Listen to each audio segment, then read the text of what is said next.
বন্ধুরা, আজকে আমরা ঘুরতে এসেছি ডাহাপাড়া ধামে। চলো তোমাদেরকে সে ধামটা দেখাই। আমরা এখন ডাহাপাড়া ধামের মেন গেটের সামনে চলে এসেছি। আর এটা হচ্ছে মন্দিরের মেন গেট। আর এই গেটের ভেতর দিয়ে আমরা ভিতরে প্রবেশ করব। আর এই দেখো, এসে হচ্ছে বিশাল মন্দির। আর এটা হচ্ছে জগৎ বন্ধু ধামের মন্দির। তো দেখো, মন্দিরটা খুব সুন্দর আর বিশাল জায়গা নিয়ে। আর মন্দিরে ঢুকেই তোমাদের দাদাভাই প্রথমেই কুপন কাটতে গেল, কারণ এই মন্দিরে ভোগ খেতে গেলে কুপনটা কাটতে হয়। আর আমাদের আসতে একটু লেটও হয়ে গেছিলো, তো 11টার মধ্যেই কুপন দেওয়া শেষ করে দেয়। তো সেজন্যই তোমাদের দাদাভাই তাড়াহুড়ো করে কুপনটা কাটতে গেল, কারণ 11টা বাজতে আর 10 মিনিট বাকি ছিল। আজকে আমরা দুপুরে এখানে প্রসাদ খাবো। আমরা অনেক দিন ধরেই ভাবছিলাম এই মন্দিরে আসবো, কিন্তু কোনো মতেই সেটা হয়ে উঠছিল না। তো আজকে আমরা হঠাৎ করেই বেরিয়ে পড়লাম। এটাই হচ্ছে সেই জগৎবন্ধু ধাম। আর দেখো, মন্দিরটা কত সুন্দর সাজানো গুছানো। একদম মন্দিরের ভিতরে এসে মনটা একদম শান্তি হয়ে গেল। এই মন্দিরটা আমাদের বাড়ি থেকে খুব একটা বেশি দূরে নয়, তবুও আমাদের এখানে আসা হয়নি। আর আমরা এই প্রথম এলাম। এই গাছটা দেখো, চালতা গাছ, কত সুন্দর সুন্দর চালতা হয়েছে, বড় বড়।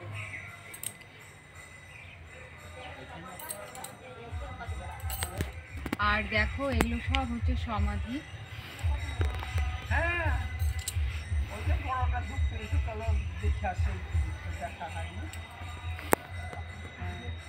আর এই সমাধির পাশেই দেখো একটা জমি। আর এখানে প্রচুর মূলো চাষ করেছে। কত দেখো মূলো হয়েছে।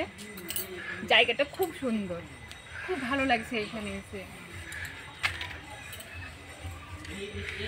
একদম শান্তি মনে হচ্ছে।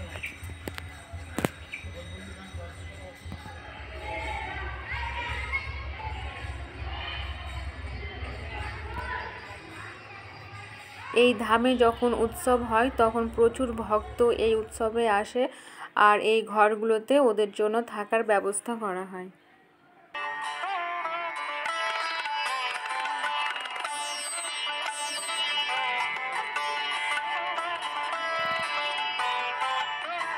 আমরা যখন মন্দিরে এসেছিলাম তখন মন্দির বন্ধ ছিল। আর এখন দেখো, মন্দিরটা খোলা হয়েছে। তো এই মন্দির একটা নির্দিষ্ট টাইমে খোলা হয়, আর সেটা 5 থেকে 7 মিনিটের জন্য খোলা থাকে। আর এখন আমরা সেই প্রভুকেই দর্শন করতে যাচ্ছি। তো দেখো, এই সেই জগৎবন্ধু প্রভু।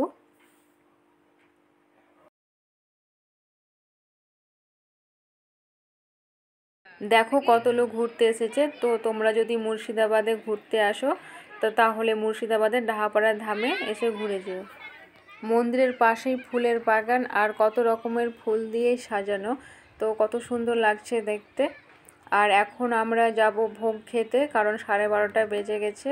আর ভোগের টাইম হচ্ছে 12:30। আর এখন আমরা যাব লাইন দিতে।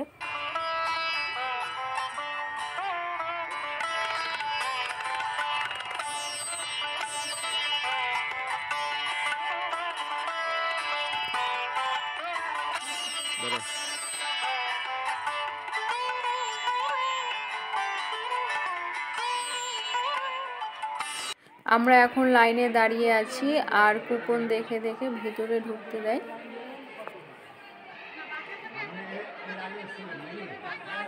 আমরা ভোগ খেতে বসে পড়েছি, এখনো ভোগ দেয়নি, তাই আমরা বসে আছি।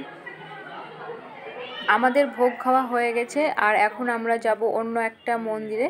তো গেটের কাছে এসেই দেখি বিশাল একটা সর্বনাশ হয়ে গেছে। তোমাদের দাদা ভাইয়ের জুতো কে চুরি করে নিয়ে চলে গেছে। তো তোমাদের দাদা ভাই অনেক খোঁজাখুঁজি করলো, কিন্তু পেল না। এখন আমরা ঢুকলাম ক্রিটেশ্বরী মন্দিরে। যাওয়ার সময় আমাদের লেট হয়ে গেছিলো বলে এখানে ঢোকা হয়নি। আসার সময় আমরা এই মন্দিরে ঢুকলাম, আর এসে আমরা তাড়াতাড়ি করে পুজোটা দিলাম। এটাই হচ্ছে ক্রিটেশ্বরী মা। এই মন্দিরের আশেপাশে অনেক ছোট ছোট মন্দির আছে। আর এখানে বিশাল বড় মেলা বসেছে। আমরা যখন এলাম তখন সব দোকান খোলা নাই। আর এখানে প্রচুর লোক পিকনিকও করতে এসেছে। তো আমাদের পুজো দেওয়া হয়ে গেছে, আর আমরা এখন মন্দির থেকে বেরিয়ে গেলাম।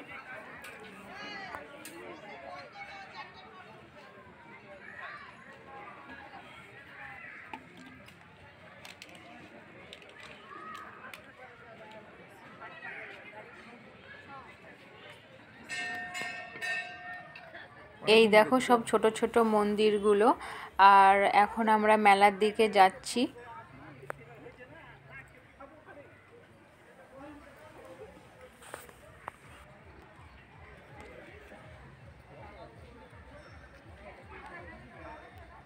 মেলার বেশিরভাগ দোকানই বন্ধ, তো যে দোকানগুলো খোলা আছে সেগুলো আমরা একটু ঘুরে ঘুরে দেখে নিই।